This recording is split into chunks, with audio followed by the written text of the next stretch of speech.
नमस्कार दोस्तों, स्वागत है हमारे YouTube चैनल राधे एकेडमी पर और मैं हूं रोहित कुमार। देखिए, जो पिछले क्लास में आपने पढ़ा था कि मानव में लिंग निर्धारण, उसके बारे में आपने अध्ययन किया था। और आज जो हम पढ़ेंगे वो मधुमक्खी में, जो मधुमक्खी होती है उसमें लिंग निर्धारण कैसे होता है, तो उसके बारे में आज पढ़ेंगे। और ये चैप्टर थोड़ा बड़ा है और इस चैप्टर में आप मधुमक्खी के लिंग निर्धारण की उन सभी विशेषताओं के बारे में पढ़ेंगे कि वो कैसे अपने लिंग को निर्धारण करती है, यानी मेल कैसे बनेगा, फीमेल कैसे बनेगा। जैसे आपने पहले मनुष्य में लिंग निर्धारण के बारे में देखा था, वैसे ही आप इसमें भी देखेंगे। देखिए, मधुमक्खी में लिंग निर्धारण, मधुमक्खी में लिंग निर्धारण उस मधु का मतलब है मधुमक्खी के द्वारा क्रोमोसोम्स को कहते हैं गुणसूत्र। यानी उद मधुप के द्वारा क्रोमोसोम गुणसूत्र समुच्चय होता कोई जोड़ा या समूह। समुच्चय यानी जोड़ा या समूह समुच्चय की संख्या पर निर्भर करता है। यानी गुणसूत्रों की जो संख्या होती है उनके द्वारा ही ये निर्भर करता है कि उनका लिंग गुणसूत्र कैसा रहेगा, यानी उनका लिंग निर्धारण कैसे होगा। एक शुक्राणु व अंड के युग्मनज से उत्पन्न संतान एक मादा, यानी सभी को आपको पता है, पिछली क्लासों में अगर देखे हैं कि जो नर और मादा एक शुक्राणु और एक अंडाणु निषेचन करते हैं और उनके उत्सर्जित करते हैं। उन अंडाणु और शुक्राणु के निषेचन के बाद ही जायगोट का निर्माण होता है। अब वहां पे जायगोट बनेगा मेल या फीमेल, उसका निर्धारण हम आज पढ़ रहे हैं। जैसे कि एक शुक्राणु व अंडाणु के युग्मक कहते हैं जो ये अंडाणु और शुक्राणु बन रहे हैं। यानी संतान एक मादा, जो संतान बनेगी एक रानी मक्खी या श्रमक जो मक्खी है उसमें विकसित होगी। यानी जो मधुमक्खियों का छत्ता होता है वो सिर्फ संतानों को उत्पन्न कर सकती है श्रमक मक्खी और कौन, श्रमक मक्खी और रानी मक्खी ही संतान को उत्पन्न कर सकती है, में विकसित होते हैं।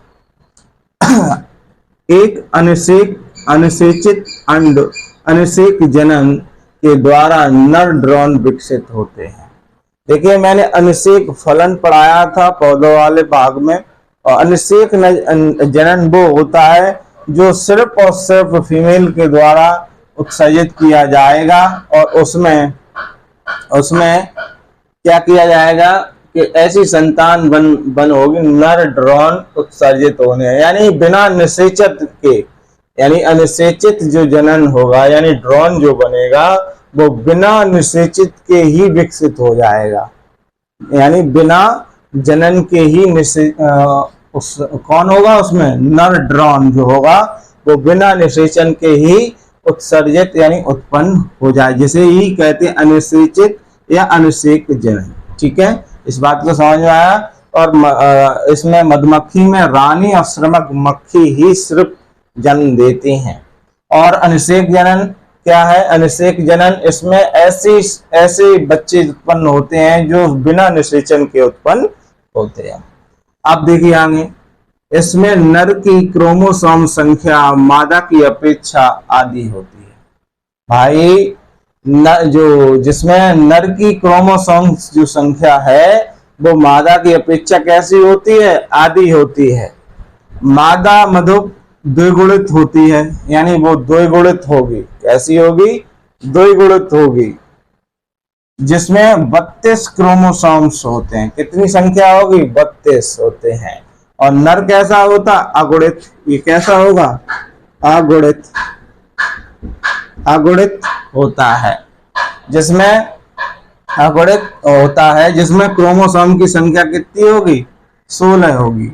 इसमें अगुणित द्विगुणित लिंग निर्धारण प्रणाली कहते हैं, यानी इसी के द्वारा अगुणित द्विगुणित लिंग निर्धारण प्रणाली कहते हैं। अब देखिए, जैसे कि जनन जो पीढ़ी है वो मादा है, जिसमें गुणसूत्रों की संख्या कितनी है, 32, और नर जो है उसमें कितनी है, 16।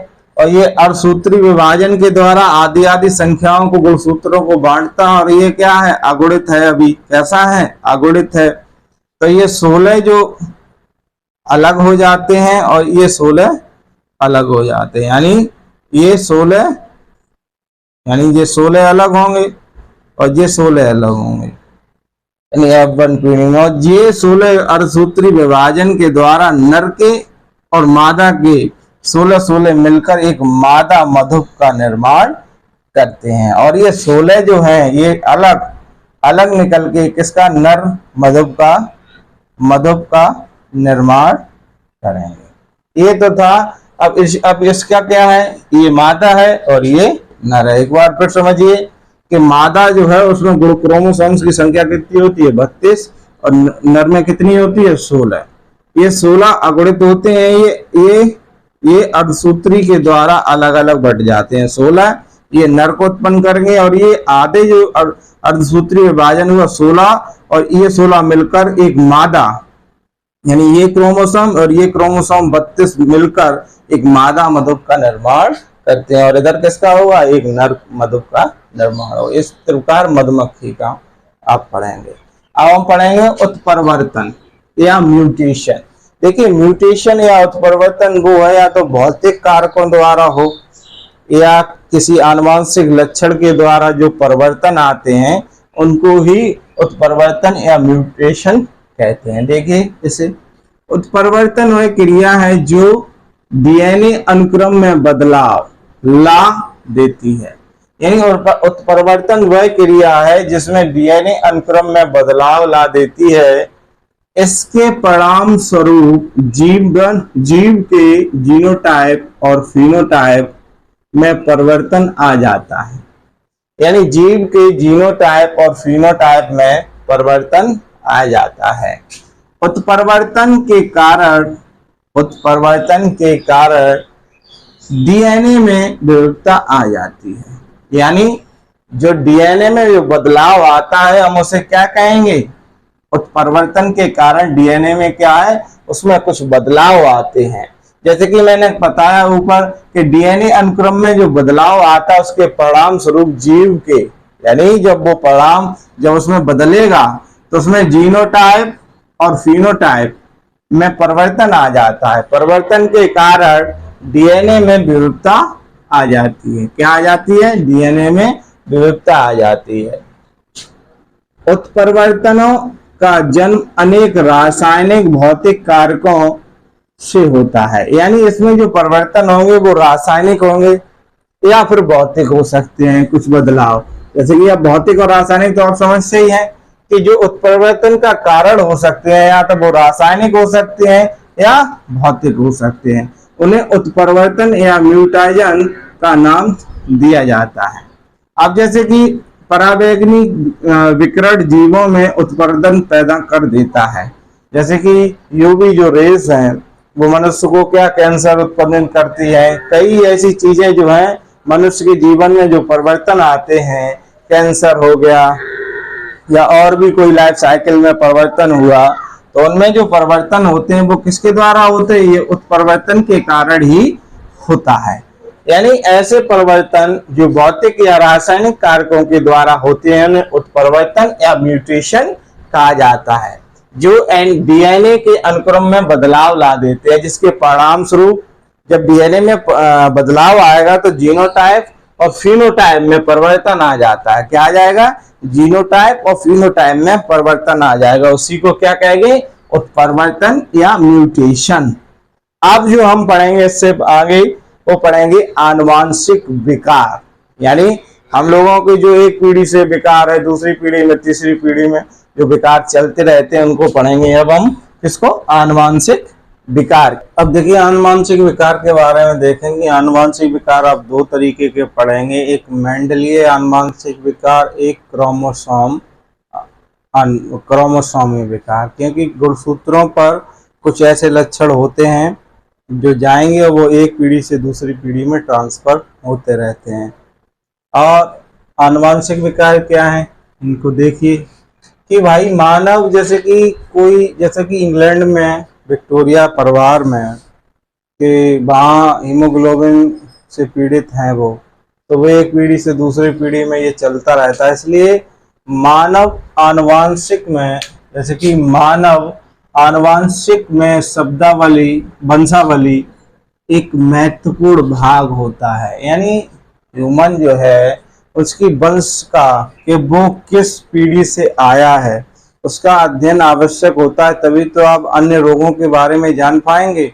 अब जैसे कि किसी के पिता हीमोग्लोबिन से पीड़ित थे या बढ़ानता से पीड़ित थे, तो उनकी संतानों में किस किस में गया, कैसे गया, तो सबसे पहले महत्वपूर्ण बात यह है कि उसके फादर में क्या लक्षण थे। तो इसे यही बात है कि वंशावली का अध्ययन एक महत्वपूर्ण भाग होता है, जिसका उपयोग विशेष लक्षण, यानी कोई विशेष लक्षण होते हैं उनका पता लगाने में किया जाता है। जैसे किसी को कोई बीमारी है तो वो वंशावली से ये पता चलेगा कि उसे बीमारी कौन सी है और ये बीमारी कैसे सही होगी या कौन सी पीढ़ी में गई है। आगे देखिए, किसी जीव का प्रत्येक लक्षण क्रोमोसोम में विद्यमान डीएनए पर स्थित जीन के निहित लक्षण क्रोमोसोम में विद्यमान सूचना, यानी किसी जीव का प्रत्येक लक्षण क्रोमोसोम में विद्यमान जो है, क्रोमोसोम में विद्यमान क्या होगा, विद्यमान डीएनए पर स्थित, यानी किसी भी जीव का प्रत्येक लक्षण जो है क्रोमोसोम में विद्यमान जो है उसमें डीएनए पर स्थित जीन के में निहित लक्षण क्रोमोसोम में विद्यमान सूचना का वाहक है। यानी कहने का मतलब जो क्रोमोसोम्स के अंदर जो डीएनए है वो सूचनाओं का आदान प्रदान का एक वाहक है, क्योंकि बिना डीएनए और क्रोमोसोम के सूचना एक पीढ़ी से दूसरी पीढ़ी में नहीं जा सकती है। क्रोमोसोम के द्वारा ही तो लक्षण अपने गुणसूत्र उनकी संतानों में जाएंगे। जब वो संतानें जाएंगे और डीएनए क्या करेगा, कोई अगर परिवर्तन आया तो डीएनए के साथ वो उसकी पीढ़ी में चला जाएगा।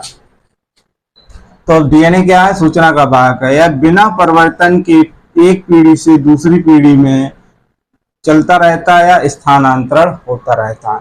देखिए, कुछ लक्षण ऐसे होते हैं जो पिता में है वो अगली संतानों में नहीं जाते हैं, जैसा है वैसा ही, यानी उसमें कोई परिवर्तन नहीं आता, वो चलता रहता है।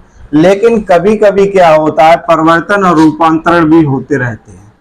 यानी उनमें उनकी जो लाइफ साइकिल्स है क्रोमोसोम्स में और डीएनए में कभी कभी रूपांतरण या परिवर्तन होते रहते हैं। इस प्रकार के परिवर्तनों को उत्परिवर्तन कहा गया। जैसे कि अभी बताया था कि उत्परिवर्तन म्यूटेशन या तो फिजिकल या केमिकल रिएक्शन की वजह से होंगे, यानी रासायनिक कारकों के द्वारा या भौतिक कारकों के द्वारा परिवर्तन होते रहते हैं। जैसे कि लिखा है कि इस प्रकार के परिवर्तन उत्परिवर्तन भी कहे जाते हैं। मानव में कई प्रकार के विकार पाए जाते हैं जिनका संबंध क्रोमोसोम से होता है। यानी कहने का मतलब है मानव में कई प्रकार के विकार पाए जाते हैं जिनका संबंध क्रोमोसोम से होता है। अब आनुवांशिक जो लक्षण पढ़ेंगे वो आप दो प्रकार के पढ़ेंगे, मेंडलीय विकार और क्रोमोसोमीय विकार। कैसे पढ़ेंगे आप, मेंडलीय विकार पढ़ेंगे और क्रोमोसोम विकार पढ़ेंगे, ठीक है। इसके बाद देखिए मेंडलीय विकार। अब हम समझेंगे कि मेंडलीय विकार क्या है। मेंडलीय विकार वे विकार होते हैं जो एक जीन के रूपांतरण से मुख्यतः निर्धारण होते हैं।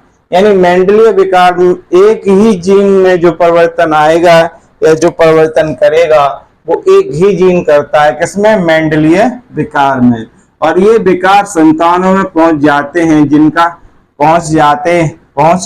जिनका वंशागत के साथ साथ अध्ययन किया जाता है। यानी फिर ये जो एक जीन में परिवर्तन करेंगे और संतानों में पहुंचेंगे, इसका फिर क्या, वंशागत के साथ इनका अध्ययन किया जाता है। अब इसमें मेंडलीय जो विकारों में हम आपको सिर्फ दो चीजें पढ़ाएंगे, हीमोफीलिया और बढ़ानता के बारे में, और ये किसके अंतर्गत आएंगे, मेंडलीय विकारों में। जब ये दोनों पढ़ जाएंगे उसके बाद हम पढ़ाएंगे क्रोमोसोमीय विकार के बारे में, ठीक है। अब पढ़ेंगे हम हीमोफीलिया। हीमोफीलिया क्या होता है, हीमोफीलिया में रुधिर जो होता है उसमें थक्का नहीं बनता। जैसे किसी भी व्यक्ति के चोट लगने पर खून रुकेगा नहीं, थक्का नहीं बनेगा तो खून रुकेगा नहीं। और खून बहता रहता है। ये होता है, एक प्रोटीन होती है उसके कारण होता है।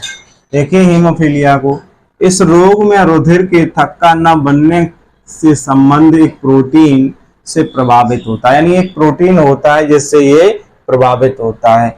यह प्रोटीन श्रृंखला अंश मात्र में होता है, ये प्रोटीन जो है वो अंश मात्र में होता है, जिसके कारण एक छोटी सी चोट लगने पर भी रुधिर निकलना बंद नहीं होता। यानी रुधिर जो है छोटी सी चोट लगने पर भी रुधिर निकलता नहीं और व्यक्ति की मृत्यु तक हो जाती है। और ये होता किसके कारण है? ए विरोधी ग्लोबुलिन की कमी के कारण। किसके? ए विरोधी जो है वो ग्लोबुलिन के कारण होता है। और बी प्लाज्मा, क्या? बी प्लाज्मा में थ्रोम्बोप्लास्टिन की कमी के कारण। अगर कोई ये कहे कि भाई ए जो है ग्लोब्यूलिन की कमी के कारण और प्लाज्मा में थ्रोम्बोप्लास्टिन की कमी के कारण हीमोफीलिया होता है। और ये जो हीमोफीलिया है वो एक्स लिंक संलयन रोग है, सिर्फ एक्स पर प्रभावी होता है, चाहे वो मनुष्य के हो, एक्स क्रोमोसोम्स पे ही रहेगा। जैसे कि देखिए कोई सामान्य पुरुष है, यानी वो बिल्कुल सही है, और हीमोफीलिया से बाक स्त्री है, इन दोनों का विवाह करा दिया जाए, यानी इन दोनों की जो संतानें बनेंगी वो कैसी बनेंगी? यानी ये रोग किसमें जाएगा? ये रोग जो है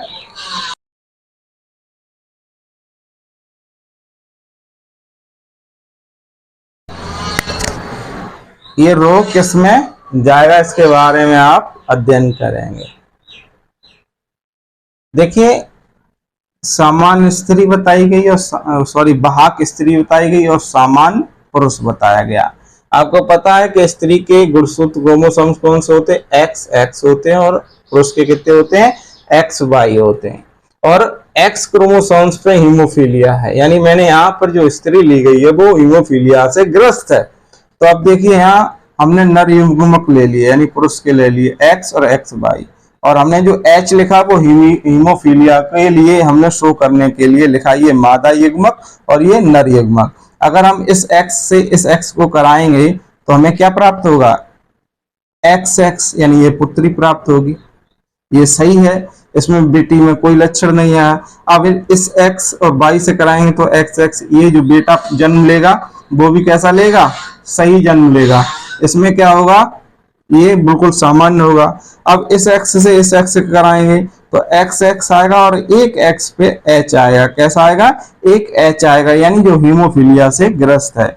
अब यहाँ पर पुत्र जैसे कि X और Y का कराएंगे तो XY आएगा, तो एक X पे क्या आएगा? H आएगा, यानी ये हीमोफीलिया से ग्रस्त है और ये एक पुत्र ग्रस्त है। एक पुत्री सामान्य है और एक पुत्र सामान्य है, यानी इनका क्रॉस कराने पर जब बाहक स्त्री होगी और सामान्य पुरुष होगा तो क्या होगा? इसमें क्या होगा? एक जो पुत्री बनेगी वो कैसी बनेगी? बाहक बनेगी, और एक वो पुत्र बनेगा वो बाहक बनेगा। एक पुत्री सामान्य होगी और एक पुत्र सामान्य होगा। अब देखिए हम यहाँ पे क्या था? सामान्य पुरुष था। अब हमने क्या ले लिया? हीमोफिलिक पुरुष ले लिया और सामान्य स्त्री ले ली। अब जैसे कि हमने बताया कि ये एक्स संलयन लक्षण है, तो X पे हीमोफीलिया के लिए हमने H को लिखा दिया। जैसे कि हमने ऊपर जो क्रोमोसोम्स लिए हैं वो X और Y, यानी ये मेल हैं, और ये XX है, ये फीमेल है। इनका मल्टीपल कराएं, इनका तो क्या बनेगा? XX और प्लस H आ जाएगा, जो कि ये हीमोफीलिया से पुत्री जो जन्म लेगी वो हीमोफीलिया से ग्रस्त होगी। अब इस X का इसके सब Y के साथ कराओ तो क्या बनेगा? XY। अब ना इस पे X पे Y पे आया H और ना इस पे आया, ये सामान्य कैसा है? पुत्र जो है वो सामान्य है। अब हम इस X का इस X के साथ कराएंगे तो X के साथ हम कराने पर तो H आएगा, तो ये क्या है? पुत्री। ये पुत्री और ये दोनों कैसी होंगी? बाहक होंगी। कैसी होंगी? सभी पुत्री बाहक पुत्री होंगी। और पुत्र कैसे होंगे? सभी पुत्र जो हैं वो सामान्य होंगे। यानी कोई अगर ये कहता है कि हीमोफिलिक पुरुष यानी पुरुष बाहक है और स्त्री सामान्य है, इन दोनों की जो संतानें जन्म लेंगी, इन दोनों की जो संतानें होंगी तो वो ये होंगी, कैसी होंगी? सभी बाहक पुत्री होंगी और सभी सामान्य पुत्र होंगे। ठीक है, इसमें क्या था? सामान्य पुरुष था और बाहक स्त्री थी। तो बाहक स्त्री में क्या था?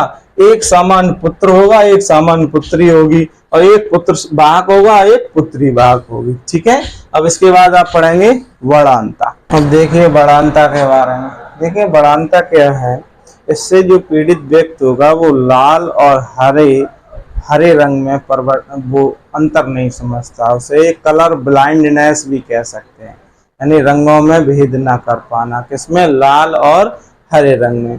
ऐसे लोगों को हरा और लाल रंग में अंतर ही नहीं समझ में आता, उन्हें बिल्कुल सफेद सा दिखाई पड़ता है। देखिए अब इसे वैज्ञानिक हॉनर, इसका पता सबसे पहले वैज्ञानिक हॉनर ने 1876 में पता लगाया था कि कुछ व्यक्ति लाल व हरे रंग में अंतर नहीं कर पाते, यह प्रोटीन दोष कहा जाता है। ये होता किसके कारण है, प्रोटीन की कमी के कारण होता है। और होता क्या है कि लाल और हरे रंग में अंतर ही नहीं समझ पाता। कैसे ग्रस्त होगा, वर्णांता से जो व्यक्ति ग्रस्त होगा वो लाल और हरे रंग में अंतर ही नहीं कर पाता। वर्णांत जो व्यक्ति होगा वो डिजाइनर, रेल का पायलट, जहाज आदि को ड्राइवर नहीं बन सकता, क्योंकि उन्हें लाल और हरा रंग दिखाई दे गया तो भाई मिस्टेक हो जाएगी, इसलिए वो बन नहीं सकते। मानव में गोरी प्रजाति में लगभग 8%, भाई जो साफ उजले रोग हैं उनमें 8% ये रोग दिखाई देगा, और जो काली प्रजाति के लोग हैं उनमें 4%, यानी आधी मात्रा में ये प्रभावित होते हैं। इसमें केवल स्त्रियां 1/10 से 1/15 ही प्रभावित होती हैं। स्त्रियां जो है इसमें ज्यादातर पुरुष प्रभावित होते हैं, यानी 1/10 और से 1/15 तक ही प्रभावित होते हैं। और ये जो क्रोमोसोम्स को, वर्णांता को जो क्रोमोसोम का भाग है वो एक्स भाग के द्वारा ही अगली पीढ़ी में जाता है। अब देखिए इसे समझिए, यानी वर्णांता क्या है, इसमें लाल और हरे रंग में कोई भी व्यक्ति अगर पीड़ित है तो लाल और हरे रंग में अंतर नहीं समझ पाता है। ठीक है, और ये प्रोटीन के कारण होता है। अगर किसी वर्णांत पुरुष का विवाह सामान्य स्त्री से करा दिया जाए, यानी कोई वर्णांत पुरुष है और सामान्य स्त्री है, तो स्त्री के क्रोमोसोम्स ये रहे और वर्णांत पुरुष के ये रहे, तो हमने बताया कि एक्स क्रोमोसोम्स पे आएगा, ये वर्णांत आएगा, इसे हमने यहाँ लिख लिया। और इनके लक्षणों को यहाँ ले आए, एक्स वाई ये लिए और एक्स एक्स ये लिए। अब इनका क्रॉस कराओ, एक्स एक्स से कराओगे तो ये कैसा होगा, ये जो पुत्री जन्म लेगी वो वर्णांत होगी, क्योंकि ये कहाँ वर्णांत, इस पे एक क्रोमोसोम से आ गया, क्रोमोसोम में विकार हो गया। अब इसका एक्स वाई से कराया तो एक्स वाई ये सामान्य पुत्र हुआ, इसका फिर एक्स से करा दिया तो एक्स एक्स जो है वो कहाँ हुआ, इसका क्या हुआ, फिर भी आ गया ये भी जो पुत्री हुई वो वर्णांत हुई, और जो पुत्र हुआ वो कैसा हुआ, सामान्य।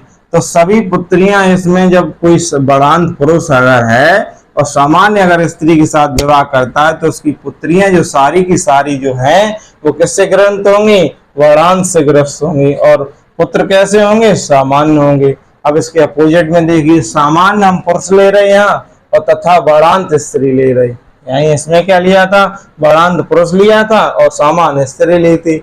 अब यहाँ हम सामान्य पुरुष लेंगे और वर्णांत स्त्री लेंगे। ठीक है, तो इनके रंग भाई क्रॉस का देखिए, स्त्री जो होगी उसके दोनों एक्स पे क्या होगा, वर्णांत आ जाएगी। तो यहाँ क्या होगा, इससे जो संतान है इसका क्रॉस कराएंगे तो ये आ गया, इसका कराएंगे फिर ये आ गया।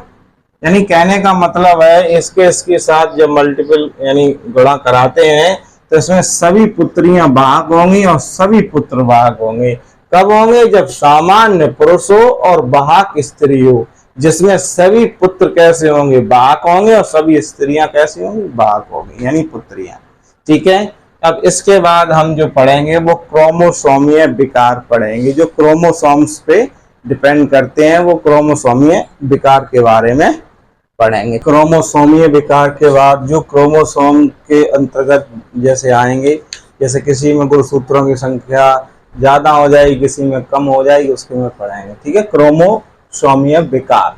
देखिए इसमें विकार जो हम पहला पढ़ेंगे वो डाउन सिंड्रोम्स। ये परीक्षा में ये पूछा जाएगा कि डाउन सिंड्रोम्स में कौन सी जोड़ी में एक अतिरिक्त क्रोमोसोम आ जाता है जिसके कारण डाउन सिंड्रोम होता है, वो होता है 21वीं जोड़ी में। देखिए इसमें क्या है, डाउन सिंड्रोम को, इस आनुवंशिक विकार का कारण 21वीं क्रोमोसोम्स की अतिरिक्त प्रतिलिपि का आना है। यानी एक 21वें जोड़ी में एक क्रोमोसोम होंगे, उसमें एक अतिरिक्त आ जाता है। कौन सा? एक अतिरिक्त और आ जाता है। इसकी खोज वैज्ञानिक लिगमंड डाउन ने 1866 में की थी। इसमें क्या है, 21वीं जोड़ी में एक अतिरिक्त क्रोमोसोम आ जाता है। यानी डाउन सिंड्रोम्स में 21वीं जोड़ी में एक अतिरिक्त क्रोमोसोम आ जाता है। इसकी खोज की थी लिगडम डाउन ने 1866 में। इसमें इसकी पहचान कैसे करें? इसमें रोगी छोटे कद का होता है। कैसा होगा? छोटे कद का होगा, गोल सिल्का होता है, जीभ में खांच होती है, मुंह आंशिक रूप से खुला रहता है। कैसा रहता है? मुंह आंशिक रूप से खुला रहता है और मानसिक विकार जो विकास है वो अवरुद्ध हो जाता है, यानी वो साइकोलॉजी तौर पर विकसित नहीं हो पाता है। और ये होगा क्या डाउन सिंड्रोम्स में? 21 में जोड़ी क्रोमोसोम्स में एक अतिरिक्त गुणसूत्र आ जाता है, जिसमें गोल सर होगा, छोटा कद होगा, जीभ में खांच होगी और उसका मानसिक जो विकास है वो अवरुद्ध हो जाता है। ये तो रही क्रोमोसोम विकार में आप पढ़ रहे हैं डाउन सिंड्रोम्स को। अब पढ़ेंगे क्लाइनफेल्टर सिंड्रोम। क्लाइनफेल्टर सिंड्रोम को पढ़िए भाई। इसमें क्या है कि जैसे कि क्रोमोसोम्स होते हैं एक्स वाई एक्स होते हैं, तो इनमें क्या है, एक अतिरिक्त एक्स क्रोमोसोम्स आ जाता है। क्या आ जाता है? एक अतिरिक्त प्रतिलिपि आ जाती है। जैसे देखिए, इस विकार के एक्स क्रोमोसोम की अतिरिक्त प्रतिलिपि होती है। इसके कारण केंद्रक में जो गुणसूत्रों की संख्या होती 46 की जगह पर कितनी हो जाती है? 47 हो जाती है। ये देखिए, एक अतिरिक्त क्रोमोसोम्स यानी एक्स आ जाने से तो गुणसूत्रों की संख्या 46 के स्थान पर कितनी हो जाती है? 47 हो जाती है। ऐसे व्यक्ति में मादा लक्षण युक्त होते हैं, यानी ऐसे व्यक्ति जो है उसमें मादा लक्षण जो है उत्पन्न करेगा। क्या करेगा? या उत्पन्न होते हैं, उत्पन्न होते हैं, जिसमें एक एक्स क्रोमोसोम्स की अतिरिक्त मात्रा आने पर उसमें क्या होता है? वो कैसा होगा? उसमें मादा लक्षण से प्रकट होंगे और ऐसे व्यक्ति जो हैं वो बांझ होते हैं। यानी क्लाइनफेल्टर सिंड्रोम्स में जो पुरुष होगा वो कैसा होगा? बांझ होगा। और उसका क्या लक्षण होगा? एक अतिरिक्त एक्स क्रोमोसोम्स के आ जाने पर, जिसकी 46 के स्थान पर कितनी संख्या हो जाती है? 47 हो जाती है। अब पढ़ेंगे हम टर्नल सिंड्रोम्स के बारे में। टर्नल सिंड्रोम्स में क्या है? इसमें एक गुणसूत्र होता ही नहीं है। इसमें की महिलाएं कैसी होती हैं? बांझ होती हैं, नाड़ु विकसित नहीं होते। टर्नल सिंड्रोम्स को देखिए, इस विकार का कारण एक क्रोमोसोम्स का अभाव होता है, अर्थात 45 क्रोमोसोम्स की संख्या स्थित होती है। यानी इसमें 46 की जगह पे कितने होंगे? 45 ही होंगे। जैसे कि XO करके हमने दिखाया, स्थिति होती है ऐसी। नारी कैसी होती है? बांझ होती है, क्योंकि इसमें अंडाशय अल्प विकसित होते हैं और लैंगिक लक्षणों का अभाव होता है। देखिए, तीनों लक्षण को दोबारा समझिए। डाउन सिंड्रोम्स में क्या होगा? अतिरिक्त एक्स 22वीं जोड़ी में एक क्रोमोसोम्स अधिक बढ़ जाएगा। क्लाइनफेल्टर में क्या होगा? इसमें एक एक्स क्रोमोसोम्स अधिक आ जाएगी, जो 46 के स्थान पर 47 संख्या हो जाएगी। टर्नल में क्या है? जो क्रोमोसोम है उस कम हो जाता है, यानी 46 की जगह पर कितनी संख्या हो जाती है? 47 हो जाती है। और इसमें क्या होता है? बीच वाले क्लाइनफेल्टर, इसमें पुरुष बांझ होता है, जो मादा लक्षणों को उत्पन्न करता है। यानी इसमें शुक्राणु नहीं बन सकते। कहने का मतलब है इसमें शुक्राणु नहीं बनते। किसमें? इसमें। और इसमें क्या है? टर्नल में इसमें लैंगिक लक्षणों का अभाव होता है और ये अंडाशय अल्प विकसित होता है। ठीक है, ये चैप्टर आज हुआ समाप्त। जानकारी अच्छी लगी हो तो लाइक और शेयर करिए, अपने मित्रों को बताइए।